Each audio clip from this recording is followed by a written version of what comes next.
बहुत से लोगों के मन में यह प्रश्न जरूर उठता होगा कि आखिर स्त्रियों को शमशान घाट पर जाने के लिए क्यों मना किया जाता है, इसके पीछे का कारण क्या है। आज हम इस प्रश्न का उत्तर आप सभी को एक अलौकिक कथा के माध्यम से देने जा रहे हैं। इस कथा को धर्मराज ने देवर्षि नारद जी को सुनाई थी। एक बार की बात है, नारायण भक्त देवर्षि नारद जी नारायण नारायण का जप करते हुए यमलोक में पधारते हैं। नारद जी को आता हुआ देखकर यमराज बहुत प्रसन्न हो जाते हैं और नारद जी से कहते हैं, हे ब्रह्मानंदन, यमलोक में आपका स्वागत है। कहीं आज किस प्रयोजन से यमलोक में आना हुआ? अवश्य ही आप कोई महत्वपूर्ण समाचार लेकर आए होंगे। यमराज के मुख से ये बात सुनकर देवर्षि नारद जी हाथ जोड़ते हुए कहते हैं, हे सूर्य तनय, हे दंड धारक, मैं आपको सर्वप्रथम प्रणाम करता हूँ। आज मैं आपके पास कोई समाचार लेकर नहीं आया हूँ, मैं तो आपके पास अपनी एक शंका लेकर आया हूँ। कृपया आप मेरी इस शंका का निवारण कीजिए और मेरे इस व्याकुल मन को शांत कीजिए। तभी धर्मराज मंद मुस्कान के साथ बोले, हे ब्रह्मानंदन, आपके मन में जो भी प्रश्न है आप निसंकोच होकर पूछिए, मैं अवश्य ही आपकी शंका का समाधान करूंगा। फिर देवर्षि नारद जी कहते हैं, हे सूर्य तनय धर्मराज, मेरा पहला प्रश्न यह है कि मनुष्य गरीबी से मुक्ति कैसे पा सकता है, और मेरा दूसरा प्रश्न है कि किस कारण से स्त्रियों का शमशान घाट जाना वर्जित है। देवर्षि नारद का प्रश्न सुनकर धर्मराज मुस्कुराते हुए बोले, हे देवर्षि, आज आपने समस्त मानव जाति के हित के लिए अत्यंत ही महत्वपूर्ण प्रश्न पूछा है। इस प्रश्न के उत्तर में समस्त मानव जाति का कल्याण छिपा हुआ है। हे देवर्षि, मैं आपके पहले प्रश्न का उत्तर एक महान कथा के माध्यम से देना चाहता हूँ। तत्पश्चात मैं आपके दूसरे प्रश्न का उत्तर दूंगा। आप इस कथा को ध्यान पूर्वक पूरा सुना, तब ये आपको आपके प्रश्न का उत्तर प्राप्त होगा। जो भी श्रोतागण इस कथा को पूरा सुनते हैं, उनके घर से दुख दारिद्र का नाश हो जाता है और उन्हें गरीबी से छुटकारा मिल जाता है। कथा प्रारंभ करते हुए धर्मराज कहते हैं, हे देवर्षि, प्राचीन समय की बात है।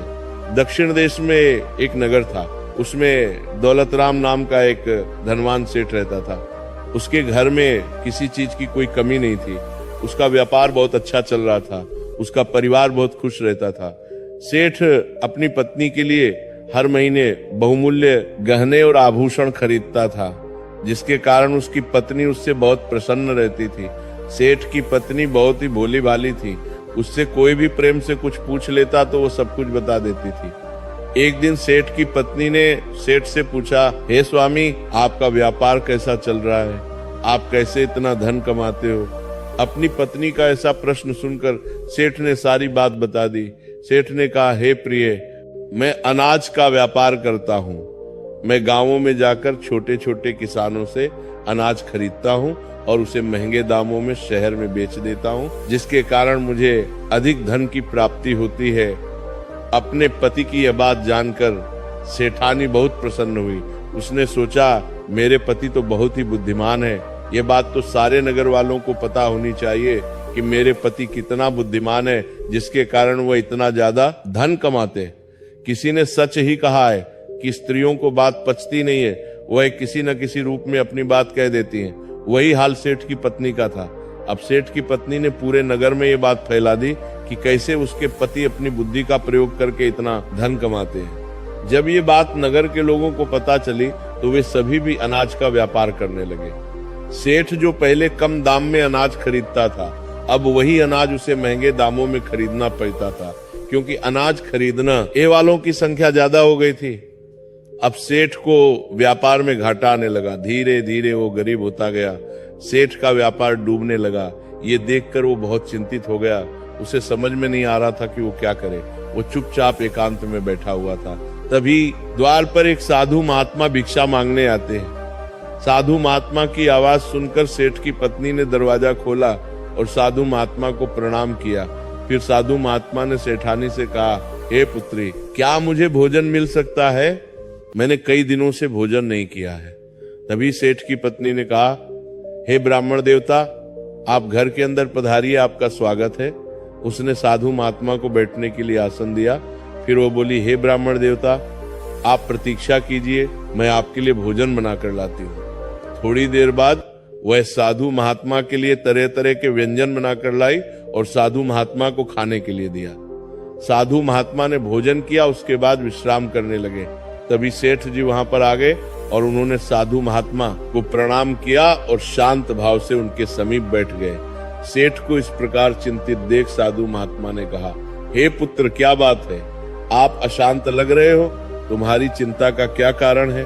तभी सेठ ने कहा, हे ब्राह्मण देवता, मेरा व्यापार बंद होने वाला है, क्योंकि नगर में बहुत से लोगों ने अनाज का व्यापार शुरू कर दिया है, जिसके कारण हमें व्यापार में घाटा आ रहा है, इसलिए मैं इतना चिंतित हूँ। सेठ की बात सुनकर सन्यासी महात्मा ने एक लंबी सांस ली और सेठ से पूछा, बेटा, क्या आपने किसी को बताया था कि आप किस प्रकार अपना धन अर्जित करते हैं, किस प्रकार आप अपनी जीविका चलाते हैं? तब सेठ ने कहा, हे ब्राह्मण देवता, ये बात मेरी पत्नी ने मुझसे पूछा था। तब मैंने उसे बताया था कि मैं अनाज का व्यापार करके धन अर्जित करता हूँ। सेठ की बात सुना सन्यासी महात्मा पूरी बात समझ गए और सेठ से बोले, बेटा, आपने जीवन में बहुत बड़ी गलती कर दी है। आपको किसी से भी ये बात नहीं बतानी चाहिए थी, चाहे वो आपकी पत्नी ही क्यों ना हो। आगे सन्यासी महात्मा कहते हैं, हे पुत्र, आज मैं तुम्हें एक कहानी सुनाता हूँ। इस कहानी के माध्यम से ये बताऊंगा कि चाहे कितने भी सगे संबंधी हो, उन्हें ये 3 बातें कभी नहीं बतानी चाहिए। यदि आप इन तीनों बातों का पालन करते हैं तो गरीबी आपके आसपास भी नहीं भटकेगी। कहानी सुनाते हुए सन्यासी महात्मा सेठ से कहते हैं, हे पुत्र, प्राचीन काल की बात है। एक नगर में एक गरीब आदमी रहता था। वो इतना गरीब था कि अपने परिवार के लिए ठीक से भोजन भी नहीं जुटा पाता था। कहते हैं ना कि गरीबी मनुष्य के लिए एक अभिशाप के समान होती है। बिना धन के परिवार चलाना बहुत मुश्किल काम होता है। फिर सन्यासी महात्मा सेठ से आगे कहते हैं, हे पुत्र, वह गरीब आदमी जैसे तैसे अपने परिवार का भरण पोषण कर रहा था। कभी उनको भोजन मिल जाता था तो कभी भूखे पेट ही सोना पड़ता था। एक दिन उस गरीब आदमी की पत्नी ने कहा, हे स्वामी, कब तक हम इस गरीबी के दलदल में जिएंगे? कब हमें इस गरीबी से मुक्ति मिलेगी? हमारे पास तो इतना धन भी नहीं है कि हम भरपेट भोजन कर सके। ऐसे कब तक चलेगा? फिर उसने अपने पति से कहा, हे पतिदेव, आप धन कमाने के लिए शहर चले जाइए। पत्नी के बार बार कहने पर वह गरीब आदमी धन कमाने के उद्देश्य से शहर की ओर निकल पड़ा। वह जंगलों के रास्ते से शहर की ओर जाने लगा। चलते चलते वो एक जंगल में पहुंच गया। काफी लंबा सफर तय करने के कारण वो बहुत थक चुका था और उसे प्यास भी बहुत लग रही थी। वह जंगल में नदी की तलाश करने लगा। तभी उसे एक नदी दिखाई दी। वह नदी के पास गया और भरपेट पानी पिया और फिर से अपने गंतव्य स्थान की ओर चलने लगा। चलते चलते वो जंगल के बीचों बीच पहुंच गया। तभी उसे एक विशाल का ये वटवृक्ष दिखाई दिया, जो अपने चारों ओर एक दिव्य आभा बिखेर रहा था। उसकी शाखाएं मानो आकाश को छू रही थी और उसकी जड़ें धरती को गहराई से बांध कर रखे हुए थी। उस वृक्ष के चारों तरफ एक शांत वातावरण था और ठंडी ठंडी हवा बह रही थी। वह बेचारा गरीब आदमी उस पेड़ के नीचे बैठकर आराम करने लगा। आगे की कथा सुनाते हुए सन्यासी महात्मा सेठ से कहते हैं, हे पुत्र, वह गरीब आदमी वटवृक्ष के नीचे आराम से लेटा हुआ था। तभी उसने देखा जंगल से एक विशालकाय सर्प आया और पेड़ पर चढ़ गया। वह गरीब आदमी यह दृश्य बहुत ही खामोशी से देख रहा था और मन ही मन सोचने लगा कि यह सांप इस वटवृक्ष पर क्यों चढ़ रहा है। उसके मन में यह जानने की उत्सुकता हुई और वह उस सांप के पीछे पीछे पेड़ पर चढ़ने लगा। तभी उसकी नजर पेड़ की डाल पर पड़ी, जिसके ऊपर तोता और मैना का घोंसला था। घोंसला में तोता और मैना के बच्चे रखे हुए थे। उस सांप को देखकर तोता और मैना के बच्चे डर के मारे चिल्लाने लगे। वो गरीब आदमी देखते ही समझ गया कि ये दुष्ट सांप इन बच्चों को खाने आया है। वो मन ही मन सोचने लगा कि यदि आज मैंने इस सांप से बच्चों की रक्षा नहीं की तो मुझे घोर पाप लगेगा। वैसे भी बच्चे तो बच्चे ही होते हैं, चाहे वे इंसान के हो या किसी पक्षी के। बच्चों की हमेशा रक्षा करनी चाहिए। उधर वो सर्प उन बच्चों के पास पहुंच जाता है।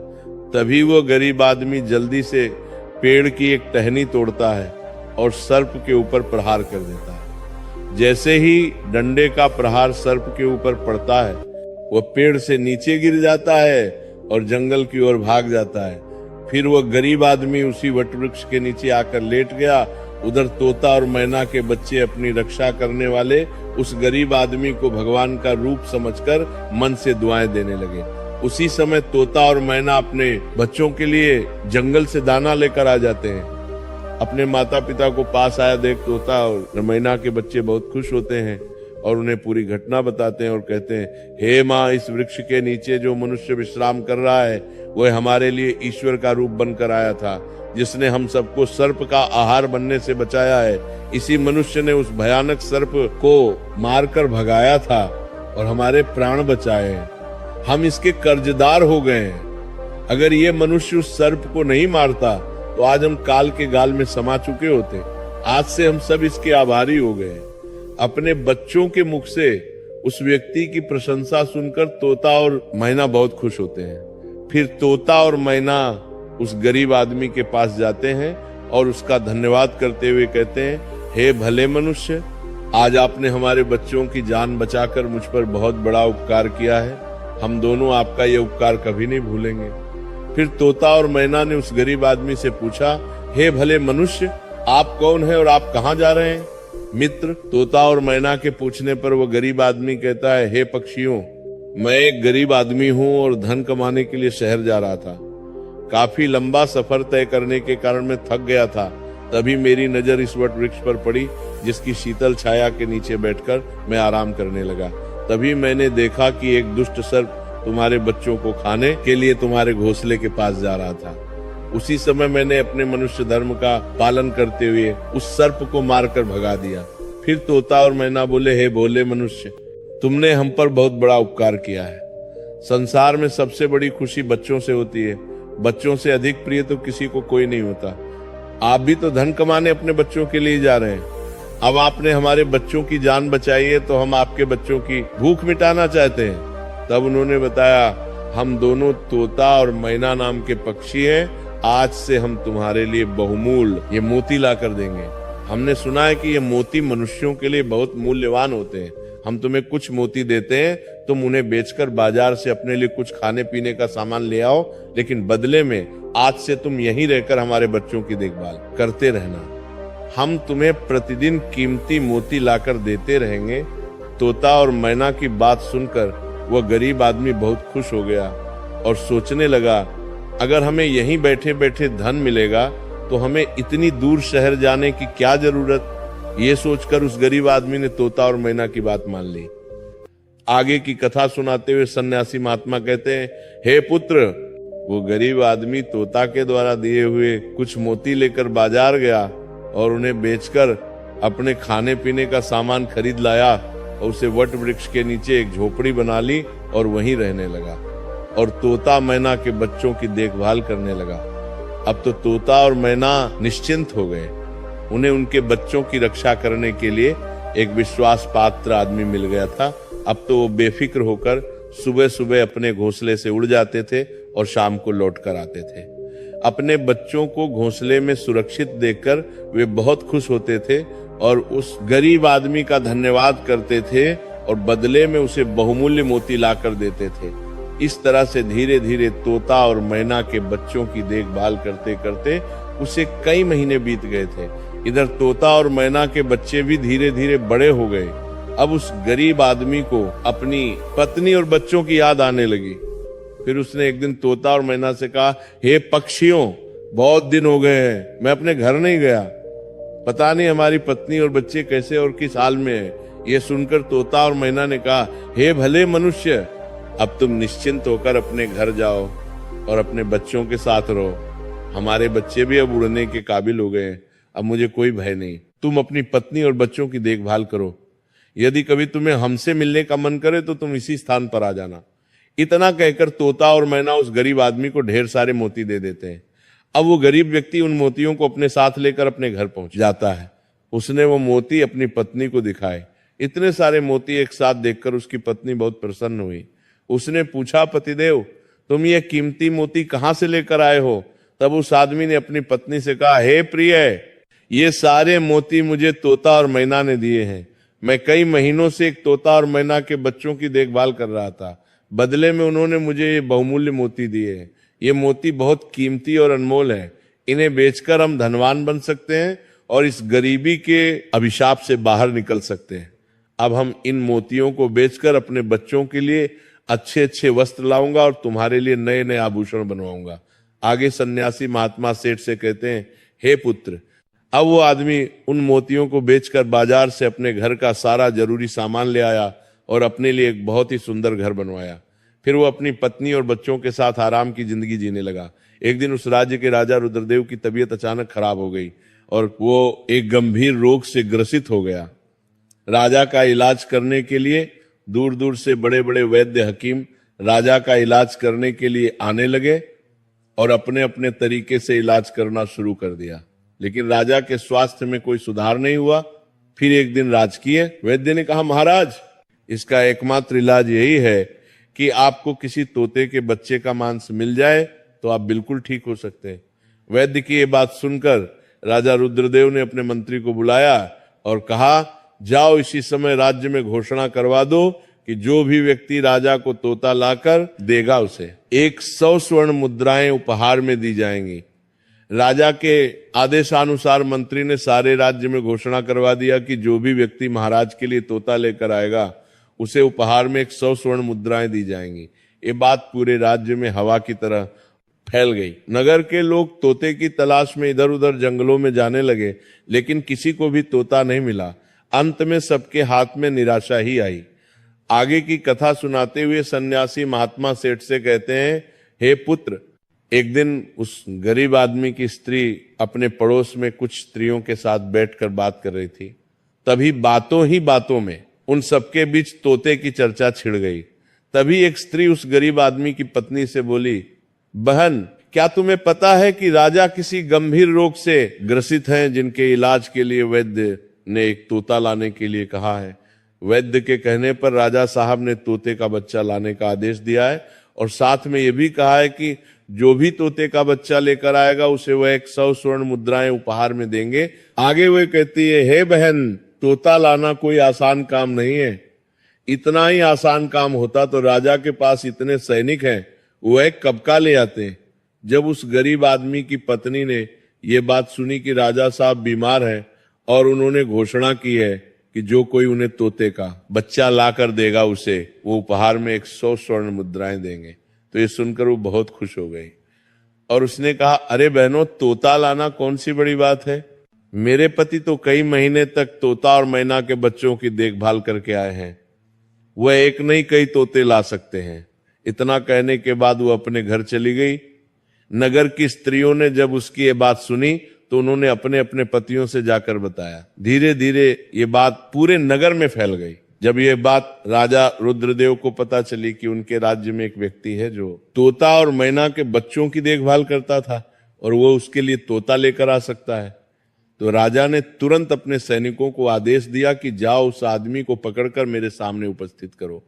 राजा का आदेश पाकर राजा के सैनिक उस आदमी को पकड़कर राजा के सामने लाकर खड़ा कर देते हैं। राजा ने उससे क्रोधित होकर कहा, इतने दिनों तक तुमने मुझे तोता लाकर क्यों नहीं दिया? जाओ इसी क्षण तोता लेकर आओ। यदि तुम मेरे लिए तोता लेकर आओगे तो मैं तुम्हें उपहार दूंगा, परंतु तुमने छल करने की कोशिश की तो तुम्हें मृत्यु दंड की सजा मिलेगी। राजा की ये बात सुनकर वो आदमी घबरा गया और बोला, हे महाराज, आप मेरे प्राण ले लो पर मैं आपको तोता का बच्चा लाकर नहीं दे सकता। मैंने तो उनकी जान बचाई थी। एक रक्षक भक्षक कैसे बन सकता है? उसकी इस बात को सुनकर राजा रुद्रदेव उस पर क्रोधित होते हुए बोले, अगर तुमने हमारी बात नहीं मानी और तोता का बच्चा लाकर नहीं दिया तो हम तुम्हारी पत्नी और बच्चों को मरवा देंगे। आगे सन्यासी महात्मा सेठ से कहते हैं, हे पुत्र, मनुष्य सबसे ज्यादा कमजोर तब पड़ता है जब उसके बच्चों की सुरक्षा की बात आती है। ऐसे में वो कुछ भी करने को मजबूर हो जाता है। राजा की बात सुनकर वह गरीब आदमी बहुत घबरा गया। उसने सोचा कि अब मुझे किसी भी तरह तोते का बच्चा लाकर राजा को देना ही होगा। वो गुस्से में घर आया और अपनी पत्नी को डांटने लगा और बोला, तुमने ये क्या अनर्थ कर दिया? तुम्हें बिल्कुल भी समझ नहीं है हम क्या करते हैं और कहां जाते हैं। ये बात किसी को नहीं बतानी चाहिए, लेकिन तुमने तो ये बात नगर की स्त्रियों को बता दिया। तुम्हारी ये बात उसे दुष्ट राजा रुद्रदेव तक पहुंच गई। तुम ही बताओ मैं क्या करूं? जिस तोता और मैना के बदौलत आज हमें खाने को भोजन, रहने को नया घर और पहनने को अच्छे वस्त्र मिले हैं, जिनके कारण हम गरीबी के दलदल से बाहर निकले।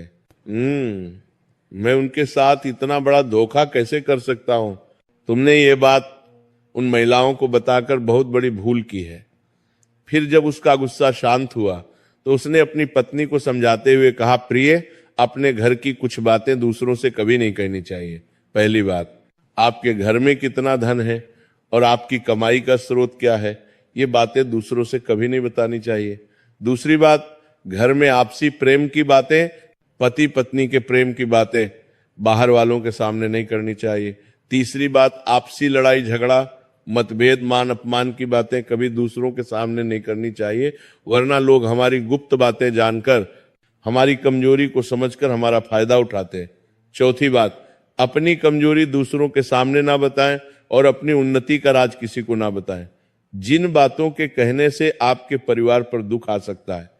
आगे सन्यासी महात्मा सेठ से कहते हैं, पुत्र, इन बातों के अतिरिक्त मनुष्य को उन बातों को अपनी स्त्री से नहीं बतानी चाहिए जिन बातों से घर की मान प्रतिष्ठा नष्ट होती हो, परिवार पर संकट आता हो, किसी की जान जाती हो, परिवार में फूट पड़ती हो या आपके रिश्ते खराब होते हो। क्योंकि कहते हैं कि स्त्रियों के पेट में इस तरह की बातें पचती नहीं है, वो बहुत जल्दी प्रसन्न होकर दूसरों के सामने सब बातें बोल देती हैं। आगे सन्यासी महात्मा कहते हैं, पुत्र, वह गरीब आदमी अपनी पत्नी से बोला, हे प्रिय, तुम्हारी ये एक गलती आज हमारे परिवार को मौत के मुंह में डाल रही है। यदि तुमने इस बात को छुपा लिया होता तो आज हम निर्भय होकर अपने घर में खुशहाल जीवन व्यतीत कर रहे होते। अब राजा की आज्ञा है तो तोता का बच्चा लाकर राजा को देना ही पड़ेगा। यदि मैंने उनके आदेश की अवहेलना की तो वो पूरे परिवार को मृत्यु दंड दे देंगे। इस पाप के लिए भगवान मुझे कभी माफ नहीं